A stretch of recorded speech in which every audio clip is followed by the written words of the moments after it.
Hi everyone, thank you so much for clicking on this video today. It's going to be a review slash first thoughts video on this 2019 Toyota Camry.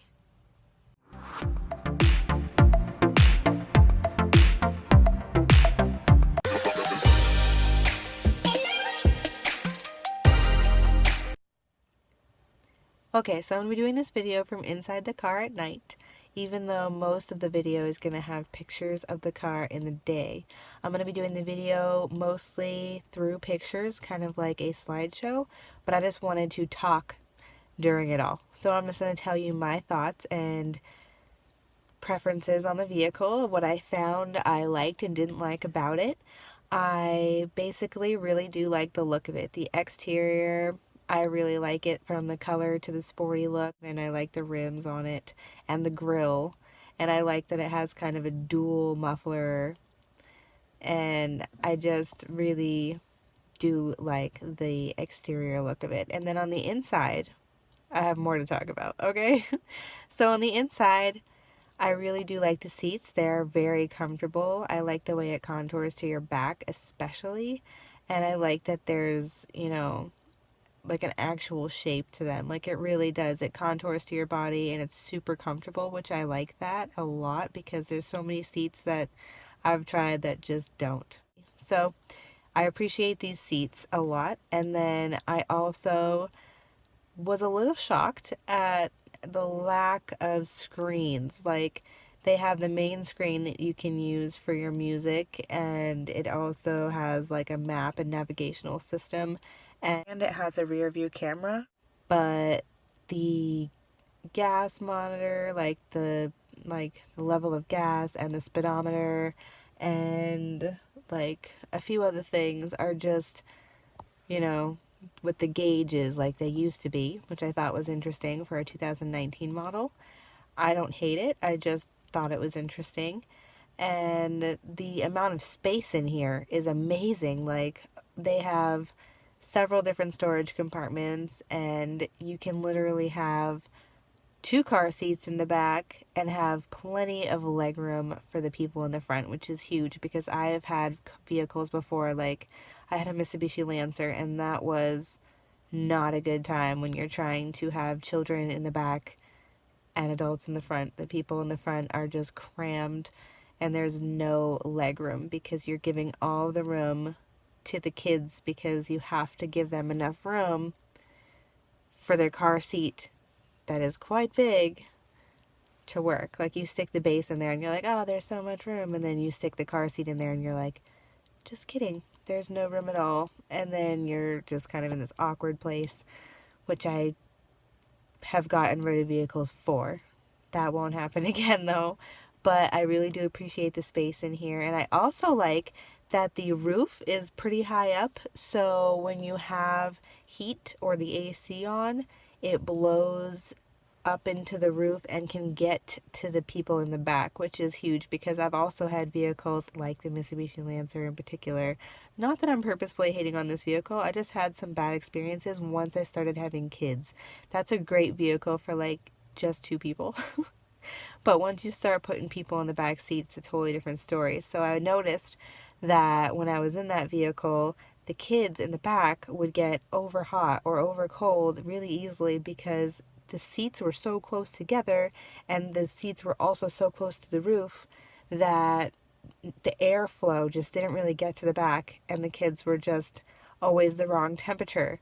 So I really look out for the amount of space in between seats and the ceiling when I look at cars now because I want to make sure that the kids in the back aren't going to be miserable back there. So I do like the space inside the vehicle so that you can have legroom, the people in the back can have proper heating and AC, and on that point, the heating and AC in this vehicle is great as well. I couldn't believe how much force goes on when you put it on high. It's pretty impressive, and I really like how quiet it is as well.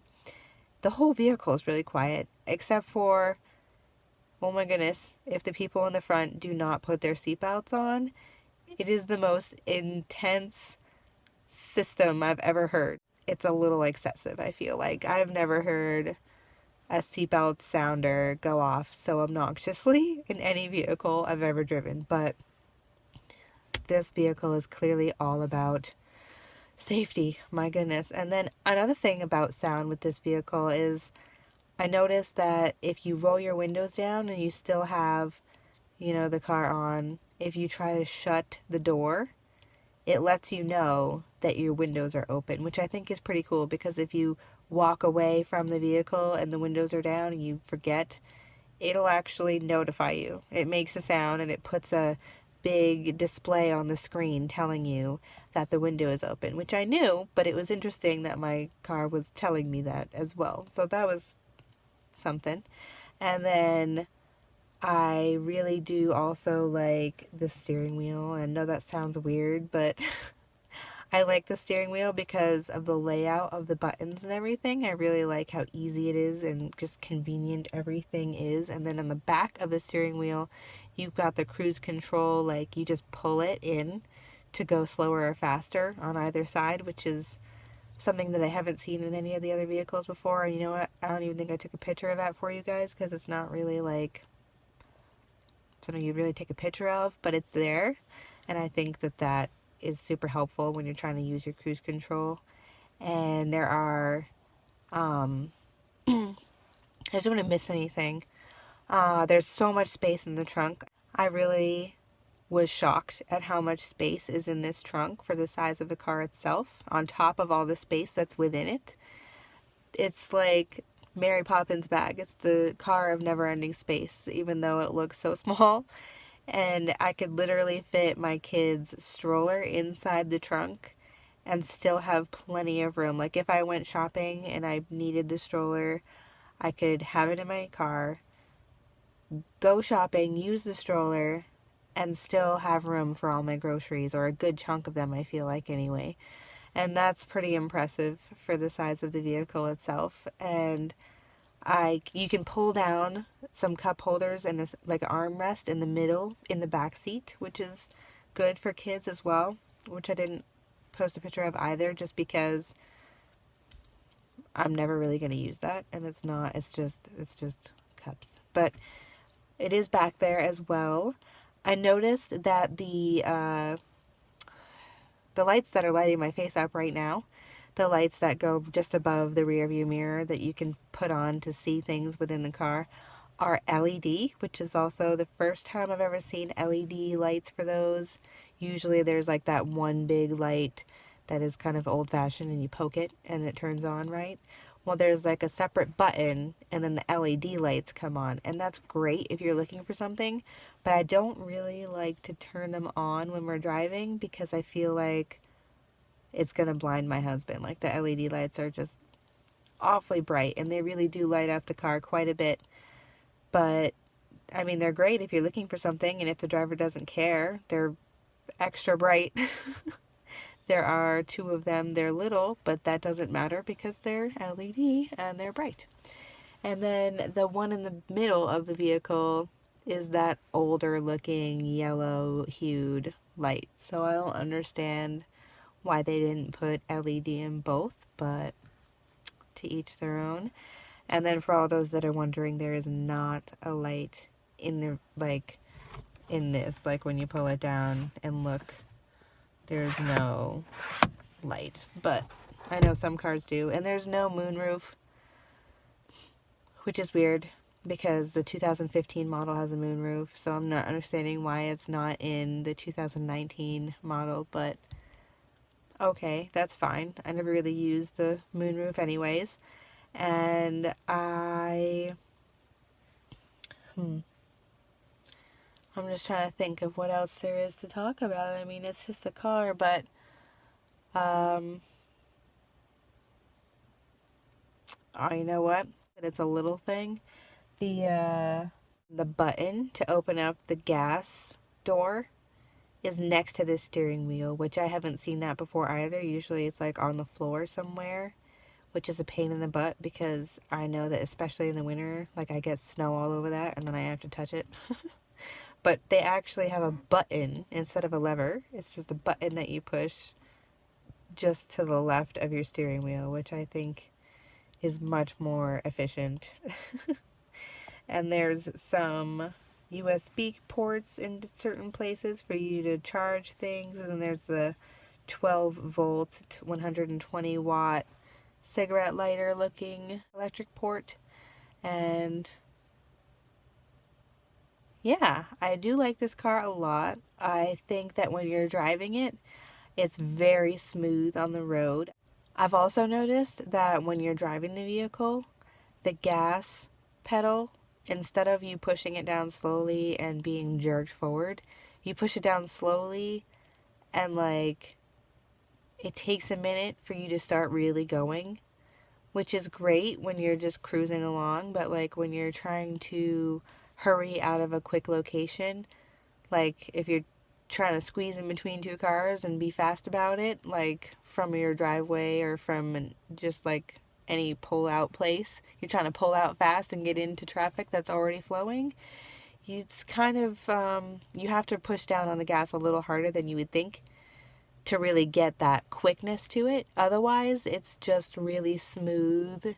Like, you don't get jerked around, which is nice and also not nice, depending on the situation. So it's nice because, like, I have a Subaru Forester as well, and the Subaru Forester, when you push on the gas, you're going. You push on the gas and you are going. You gently touch the gas and you'll slowly go. But like with this vehicle, you push on the gas and you slowly go until you reach a certain level within the pedal, if that makes sense. So you go and it's super smooth, but when you're trying to go fast and actually jerk forward to like get some quickness going, you really need to push on the gas. But the brakes are so smooth, like you don't get jerked around with the brakes either, which is so nice. I wish that that was in every vehicle. The speaker system in the car is just above average, I would say. It's not amazing. I've had a really good speaker in a Kia Soul that I just loved. The speaker was amazing. So now I just have high expectations for speakers, and this was just above everything else that I've had, but it wasn't as good as the Kia Soul's speakers. So I always look out for that because I like my music. And I'm not saying it's bad. It's definitely not bad. It's not even stock. I would say it's like a step above stock, which is okay with me. And but yeah, if you guys have any questions, I would be more than happy to try to answer them to the best of my abilities. Just leave a comment in the comments below. I do check them every day, and I will also be posting a video every week.